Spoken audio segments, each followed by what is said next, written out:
Bos días, o meu nome é Iria Bravo Fernández e vou facer o meu traballo final de grau sobre Ramón Trigo. En concreto farei unha aproximación ao seu catálogo onde percorrerei toda a súa andadura artística. E para chegarnos un pouco máis á súa figura, vou facerlle unha entrevista en Cambados, onde ten a súa última exposición Pantoque.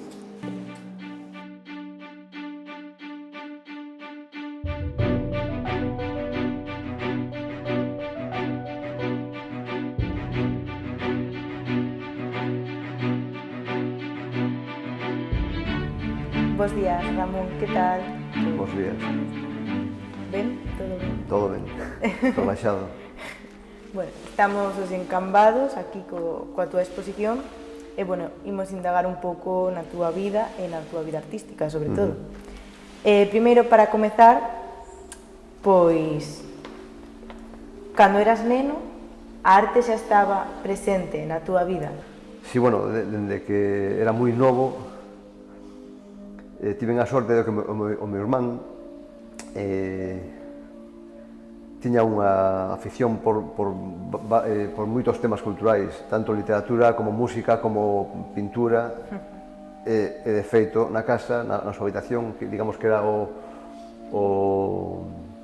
santuario da cultura na miña casa, atopaba todo ese tipo de cousas, atopaba libros, atopaba discos, atopaba moitas reproduccións de cadros e dibuxos, e iso foi o que empezou a iniciar, digamos, a miña curiosidade por este mundo. E claro, a raíz diso, supoño que decidiches decantarche polo mundo artístico, non? Nese momento, ao ter todo iso ao teu redor. Si, bueno, non foi de repente, foi, digamos, un proceso da miña infancia que durou anos, non? Te vas metendo pouco a pouco. Digamos que o punto de inflexión foi cando tiven 14 anos, que aí, dixen eu, decidín dedicarme a isto. Vale.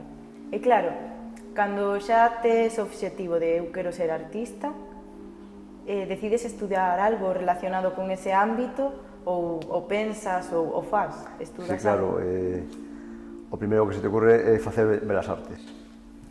Estamos falando dos anos 70, principios dos 80. Aquí en Galicia non existían Belas Artes. O máis preto que había para ter acceso era Salamanca. Eu, bueno, era dunha familia humilde, non tiñamos ingresos, entón descartei totalmente ir a facer Belas Artes, entón decidín, pois, digamos que facelo de maneira autodidacta, empezar pola miña conta. E de feito non foi mal. Bueno, si, vamos, eu estou contento cos resultados. Claro. Nos teus primeiros anos como artista, combinabas a arte co deporte. Como compaxinabas esas dúas paixóns? Perfectamente. Son, digamos, que eran dous campos estancos na miña vida. Non se mezclaban, pero tampouco se molestaban un ao outro. O deporte que eu facía, que era o kickboxing, a xente, cando se enteraba, lle resultaba raro que un artista, que un pintor se dedicara a un deporte, entre comillas, tan agresivo, non? Pero, bueno, nunca tuve problema para compaxinalos. Hasta me axudaron, digamos, un ao outro. Para complementarse. Sí, se complementaban en certa forma. Os problemas dun os desafogaban outro. Claro. Respecto á túa obra, ti és un autor moi polifacético. Que ramas artísticas desenvolviches ao longo do teu percorrido profesional? Eu empecé no mundo do cómic, porque a esa edad que te decía antes de 14 anos, que foi cando decidín, tiven claro que quería dedicarme a isto, eu tamén tiña moi claro que o que eu quería facer era cómic, ou banda deseñada. E foi por onde empecé. De aí empezaron a xurdir proxectos, sin eu buscalos, de ilustración. E atopei outro campo que todavía me gustou máis porque me daba máis pé e máis facilidade para despegar determinadas técnicas e determinadas cousas. E iso casi de forma natural me levou á pintura, ao mundo da pintura. Aos 18 anos, digamos que empecé a pintar os meus primeiros cadros. E tamén todavía mellor porque todavía me sentía máis liberado, máis libre de traballar determinadas cousas. E a escultura, por exemplo, tamén desenvolves ese ámbito? Sí, eso foi posterior e tamén xurdiu tamén de forma natural, sin buscarlo. É unha cuestión a da escultura que lle ocurre a moitos pintores. Chega un momento no teu proceso de creador como pintor que casi por instinto buscas a terceira dimensión, no? Buscas o volumen. Xurdiu así. Pouco a pouco había ideas que me levaban a facer traballos en volumen, en 3 dimensións. Me puxen a elo. Nunha conversa anterior falamos de que tamén creaches un xogo de mesa, non? A parte artística. Sí, bueno, a parte artística. Digamos que o xogo de mesa o creou outra persoa que realmente, precisamente é o autor das fotografías de Pantoque e do documental. Esta persoa, Eduardo Armada, digamos que adaptou un xogo que xa existía, pero que se xogaba sin taboeiro, sin pezas. Fixo unha adaptación na que hai unha estrutura xa ben formada, con unhas reglas, un taboeiro, unhas pezas, unhas fichas, e todo iso tiña que ter unha parte visual. E foi a que me encargou a mí. Eu me ocupei da parte gráfica, digamos. E claro, a túa arte traspasa fronteiras. Tamén tiveches varias exposicións fora de España. Contanos un pouco a túa experiencia nesas exposicións. Hombre, é magnífica. Saír fora sempre é unha maravilla. E se encima podes sair a expoñer a túa obra, mellor. Nada, cando saes por aí, eu normalmente sou nunha nube, porque me ocupo máis de coñecer os sitios onde estou que de outras cousas. Pero en xeral foi ben. Basicamente, expuxen por Europa. E claro, ti cando comezaches como artista pensabas que chegarías tan lonxe como para poder expoñer fora de España? Nunca te plantexas, ou polo menos eu non me plantexaba. Eu iba facendo o que me pedía o corpo, o que quería facer, e mira, se había sorte de que salía por aí, pois mellor, pero nunca mo plantexei conscientemente. Quero ir a un sitio ou quero ir a outro. Foron xurdindo a medida que traballaba. Bueno, pero de todas formas, unha vez que ocurre, te sorprendes, non? Claro. Onde nace a obra de Ramón Trigo? Onde nace físicamente? Sí. En que lugares? Sí. Bueno, para mí os obradoiros, os talleres son moi importantes, o espazo onde creas. Igual que aos 14 anos hubo un punto de inflexión que me levou a decidir dedicarme a isto, outro punto de inflexión foi, pois, tiña eu 20 anos, en que chegou un momento en que o espacio que tiña eu para traballar non me chegaba. Quería pasar a formatos grandes, facer un tipo de pintura moi física, moi expresiva, en que manchas moito e estropeas moito o espazo, entón o pequeno taller que eu tiña na miña casa non me valía. E hubo un colega, un amigo que xa morreu, pintor, Antonio Palacios, que me propuxo compartir espazo no seu taller.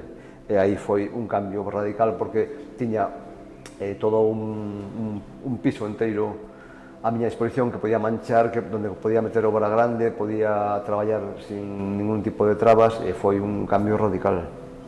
Claro, despois dese taller, canto tempo estiveches aí, a onde fuches a rematar? Aí estiven 13 anos. Cando o edificio o iban a reformar, tivemos que marchar, tiven aí un ano de incertidumbre, que non sabía onde meterme. Ao final, como fun a vivir ás aforas de Vigo, a unha casa con planta baixa e tal, xa tiven máis opción de facer o taller, fixen o taller que hai na miña casa, no baixo. E uns anos despois xurdiu tamén a posibilidade de montar o taller nunha antigua fábrica de conservas en Guixar, ali en Teis, que foi outra experiencia maravillosa, porque o espazo multiplicouse por 100, unha fábrica inteira tamén na que podías pintar sin ningún tipo de trabas para traballar. foi un cambio radical que me levou a facer a exposición Transit na Fundación. E claro, a raíz disto, ti tes suficiente espazo para guardar todas as túas obras? Nunca hai suficiente espazo, pero eu teño un auténtico problema con ese aspecto. Hoxe en día teño que decidir entre guardar a obra no taller ou traballar eu. Entón teño que buscar talleres alternativos para poder ter a obra guardada na casa. E aínda así non chega o espazo. É complicado atopar talleres para poder traballar? Se non tes cartos, sí, claro. Se tes cartos non hai problema ningún. Claro. Pero o problema é que os espazos, os locales en Vigo están polas nubes. Entón, eu, unha vez que me decido a poñerme a facer obra de gran formato e, sobre todo, a facer escultura, necesito espacios moi grandes, tipo nave industrial. Eso é difícil de atopar. Que é o que máis te inspira a ti a hora de facer unha obra? Calquera cousa pode ser inspiración. No meu caso, como se ve na obra claramente, unha das maiores inspiracións é o mar. Un porcentaxe moi grande da miña obra, casi o 80%, ten relación directa ou indirecta co mar. Logo, bueno, xeralmente te inspiras no que te rodea. Unha das inspiracións das miñas obras é os espacios onde estou, os talleres, a xente coa que estou. Tiven unha etapa en que facía moitísimo retrato e, bueno, eses son en xeral os puntos de inspiración que tomo, o que me rodea e o mar tamén, evidentemente, é o que te rodea, porque estamos vivendo en Vigo. Sí. Unha cidade marítima por excelencia. Antes falabas de que o mundo da ilustración é un dos teus, digamos, favoritos, non? Para traballar, o que máis te sintes cómodo. Eu pregúntome, na tua ilustración hai tamén unha evolución como ocurre na pintura, por exemplo? Sí, claro. De feito, o meu traballo como ilustrador vai moi parello, moi paralelo ao meu traballo como pintor. O tipo de ilustración que fago é unha ilustración moi pictórica, con moita materia, moi expresionista. Tampouco conscientemente, simplemente o traballo como pintor me influe a hora de facer ilustración. Entón, ao ir paralelas, digamos que o proceso de xa non me sale a palabra, os avances, vamos, dun campo tamén se reflexan no outro.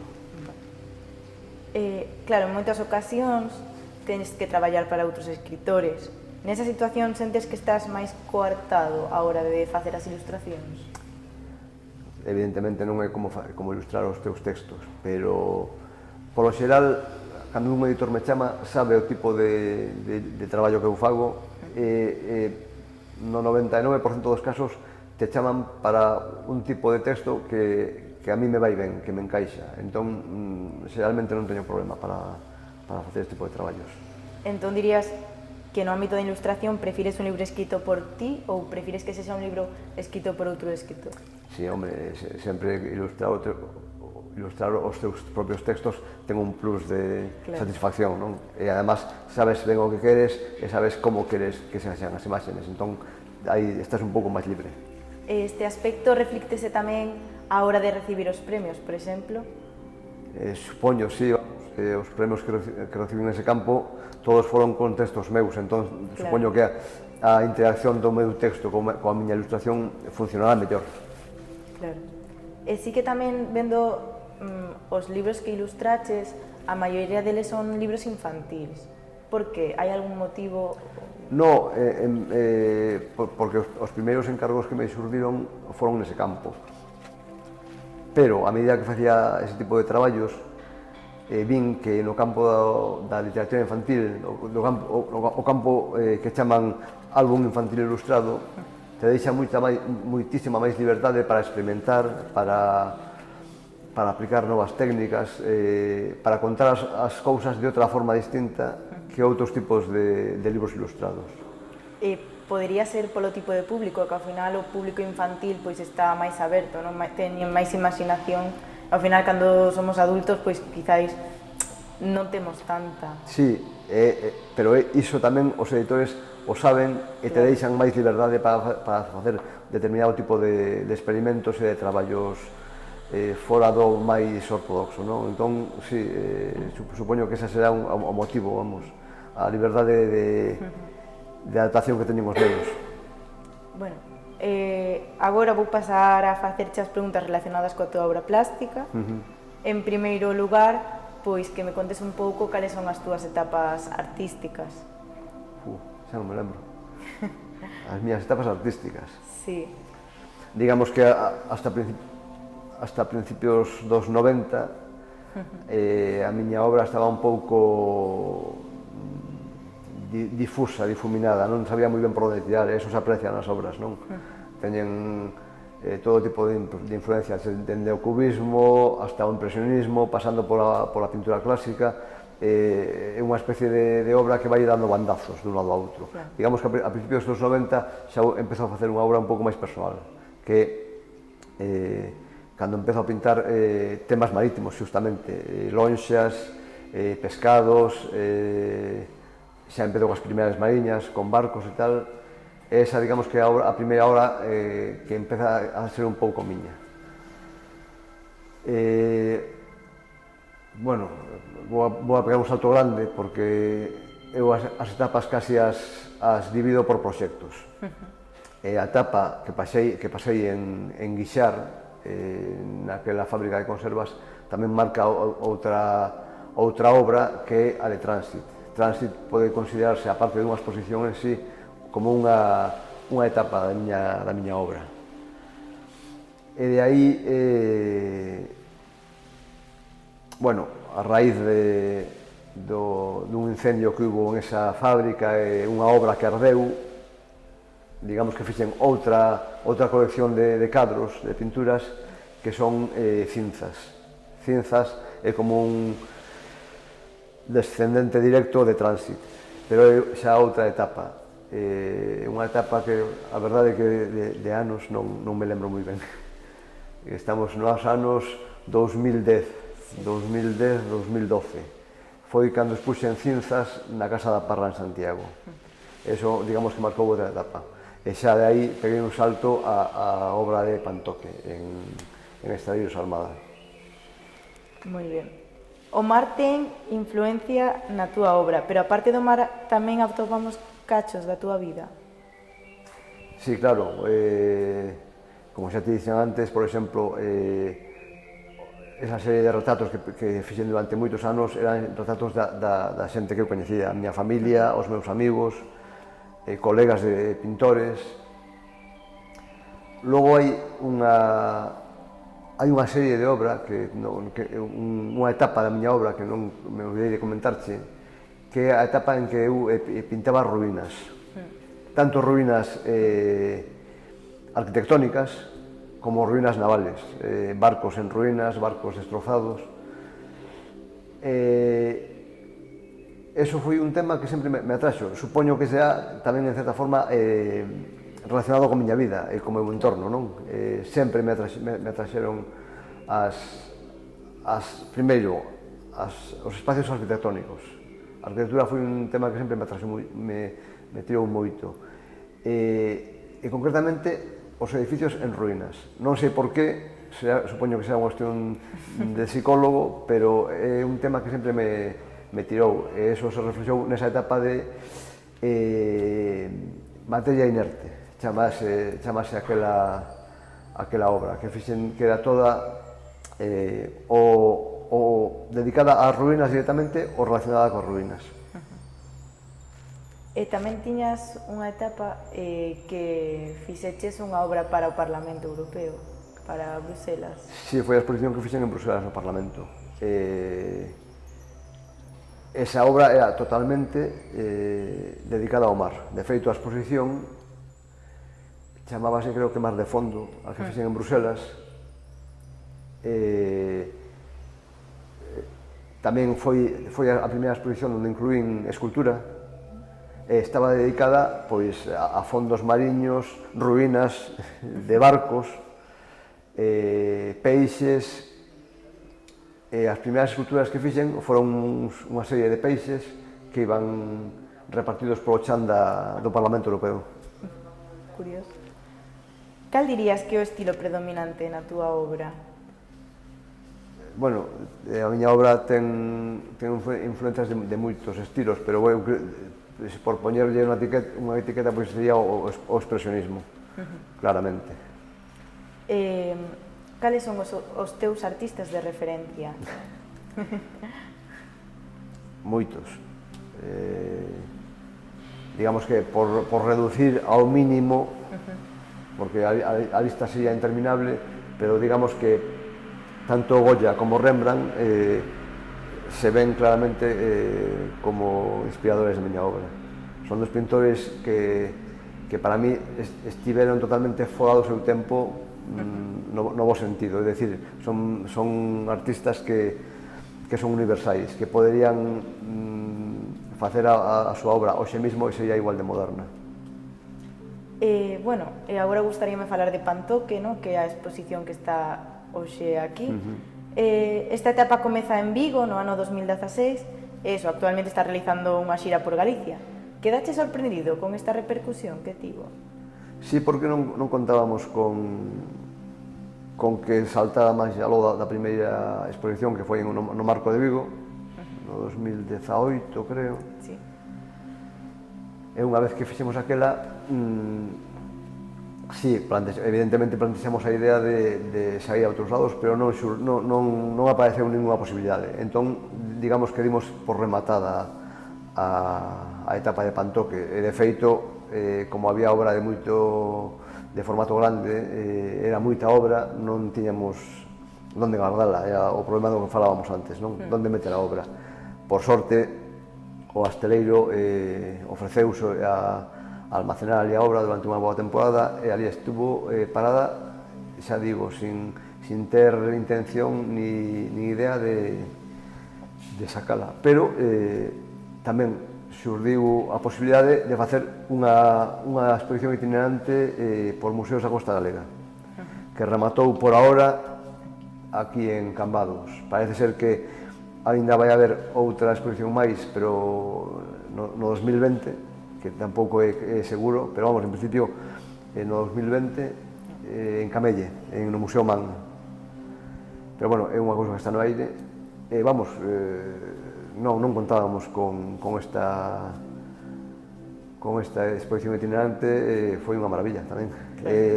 O único hándicap que tiña era os espazos reducidos para meter a obra. Pantoque eran 70 cadros, unhas 10 ou 12 esculturas, centos de fotografías. Todo eso para topar un espacio como Marco era casi imposible. Entón, nos museos onde fomos itinerando coa obra foron reducindo o formato de Pantoque, pois, bueno, hasta chegar a 10ª parte do que foi o Marco. Claro. En Pantoque tes unha relación con Armada, pero xa houve unha colaboración anterior con el? Ou era a primeira? Sí, Armada e eu nos coñecimos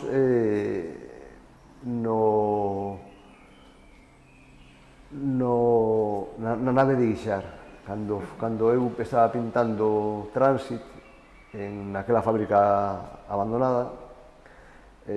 Armada vino por ali, quedou fascinado co espacio, porque a fábrica era unha pasada, unha fábrica en ruínas, precisamente. E, bueno, empezou a coñecer a miña obra e lle gustou. A raíz deso, el foi o que me chamou para facer o famoso xogo de mesa, os Sabidurios. Esa foi, digamos, a nosa primeira relación xa como traballo, non? Como proxecto artístico. Quedamos moi contentos os dous e falando do tema do mar, das ruínas, do mundo dos astreiros, que a mí tamén me atraía moito, ele empezou a relacionar esas atraccións miñas sobre o mar e os asteleiros co asteleiro da súa familia, a Armada. El foi o que me propuxo a idea de meternos ali. Moi ben. E agora tes algún novo proxecto en mente? Sí, pero non se poden contar. Vale. Bueno, sí, vamos a ver. Así como proxecto inmediato, teño non sei como chamalo, un proxecto arquitectónico, que é facer un novo espazo de traballo, crear un taller de escultura que realmente xa está feito. O que vou a facer é ampliálo para poder traballar a gusto. Ese taller que teño na Guarda. As vistas son maravillosas, con mar diante e con todo o espazo que teño alrededor, que é basicamente bosque, para poder traballar nos formatos que eu queira. Ese no que estou este verán traballando. Na túa obra, cales son as técnicas que predominan? O que predomina é traballar coas técnicas que atope ao meu paso, con todo o que eu vexa que pode formar parte dun cadro ou dunha escultura, eu o uso. De feito, en Pantoque, por exemplo, atopamos, sin querelo, un material fabuloso que era a granalla. A granalla forma por sí mesma unha colección dentro de Pantoque. Hai unha serie de cadros que están feitos con ese material, que é unha especie de area ferrosa, area metálica, coa que chorrean os cascos dos barcos, e que unha vez que probei a aplicarla nos cadros, funcionaba de maravilla.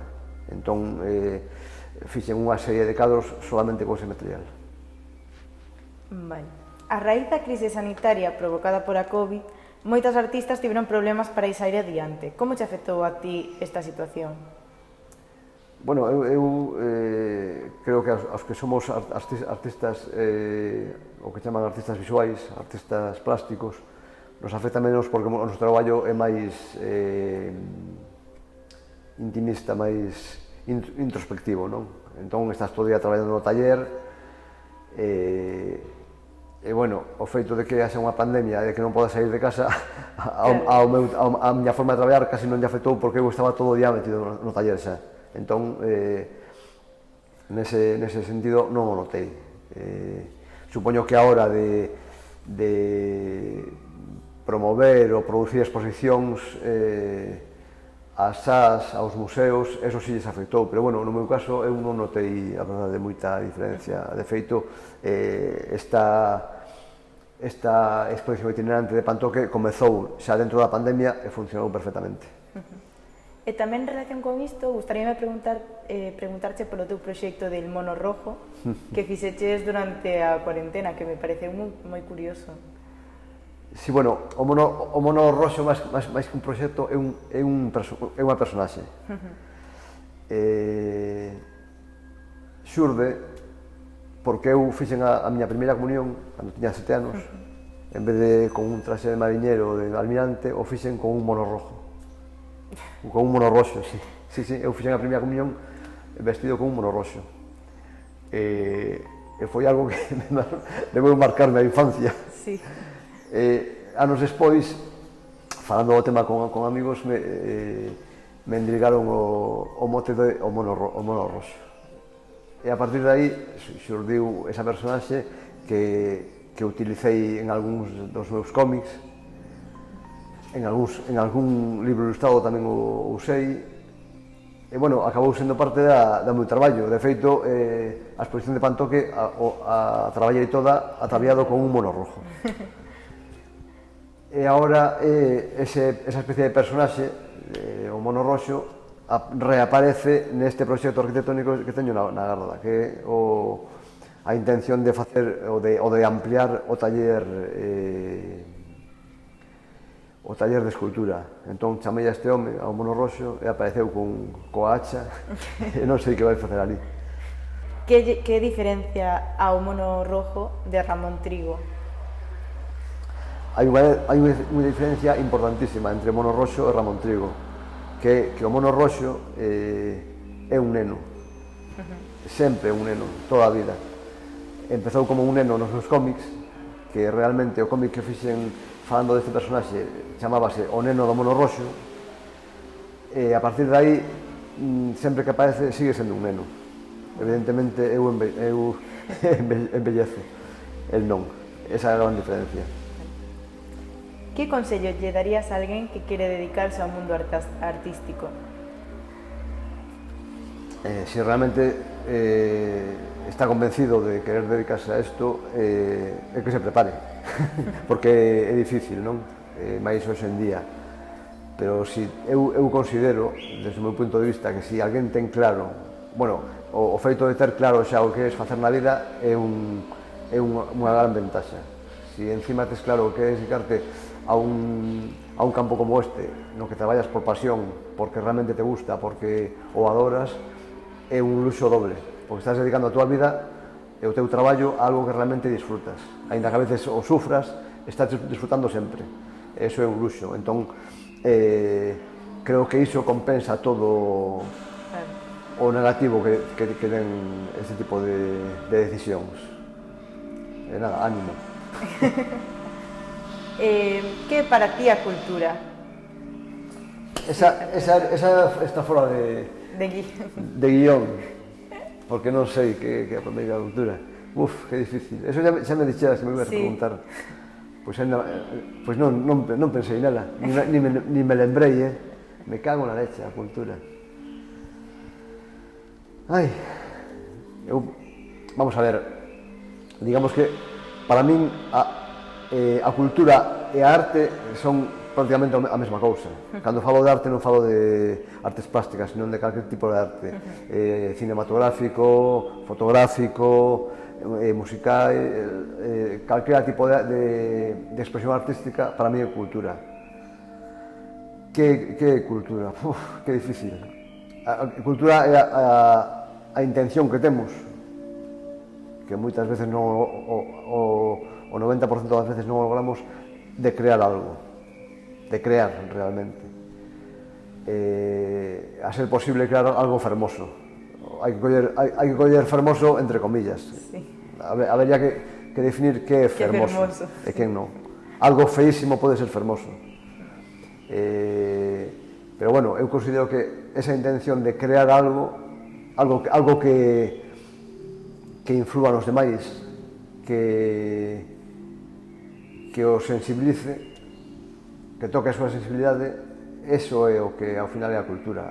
Tratar de decir algo, de contar algo, de calquera maneira, escribindo, pintando, facendo música, é algo que eu considero que se consigue en moi poucas ocasións, salvo artistas que están tocados por a varilla mágica, que o consiguen a menudo, pero bueno, en xeral é algo que se consigue moi poucas veces.